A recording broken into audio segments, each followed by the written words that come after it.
Γεια σας, σήμερα θα σας πούμε δύο ανέκδοτα. Το πρώτο ανέκδοτο είναι το κλασικό με τον Τωτό που πάει σχολείο. Είναι η δασκάλα του Τωτού και λέει σε μια τάξη γεμάτη με κορίτσια: όταν ακούτε τον Τωτό και βρίζει, θα πετάγεστε όλες έξω. Πάει ο Τωτός μια μέρα, αργεί και πάει μέσα και μπαίνει στην τάξη την τρίτη ώρα. Μπαίνει μέσα, του λέει η δασκάλα: Τωτέ, γιατί άργησες? Κάνει: κυρία, εδώ πιο κάτω είναι ένα καράβι και φορτώνει πουτάνες. Μετά που ακούνε τα κορίτσια τον Τωτό να βρίζει, γρήγορα, όλες έξω, φωνάζει η Ανούλα. Πετάγονται όλες έξω και στο τέλος λέει ο Τωτός: καλά, λέει, μη βιάζεστε, αύριο φορτώνει πουτάνες. Και πάμε και στο δεύτερο. Είναι πάλι ο Τωτός και είναι μέσα στην τάξη.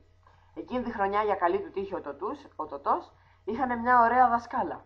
Κάποια στιγμή λέει η δασκάλα στα παιδιά: σήμερα θα έρθει ο επιθεωρητής να δει πώς κάνουμε μάθημα. Πάει ο επιθεωρητής μέσα στην τάξη, πάει να γράψει μια λέξη στον πίνακα, γράφει. Λέει: Γεωργάκη, για πες μου τι λέει η λέξη στον πίνακα. Κάνει ο Γεωργάκης: νησί, κυρία, νησί. Ωραία. Δημητράκη, για να σου βάλω και εσένα μια λέξη. Γράφει η δασκάλα τη λέξη. Τι λέξη είναι αυτή που γράφω? Μπανάνα, κυρία, μπανάνα. Λέει: για να γράψω και μια λέξη, να δούμε ποιος θα μας τη πει. Γράφει η δασκάλα μια λέξη στον πίνακα, κατά τύχη της πέφτει το σφουγγάρι. Της πέφτει, σκύβει η δασκάλα να το πιάσει, κάνει ο επιθεωρητής σιγά: κολάρα, κολάρα. Αν το ακούει ο Τωτός νομίζει ότι είναι η απάντηση.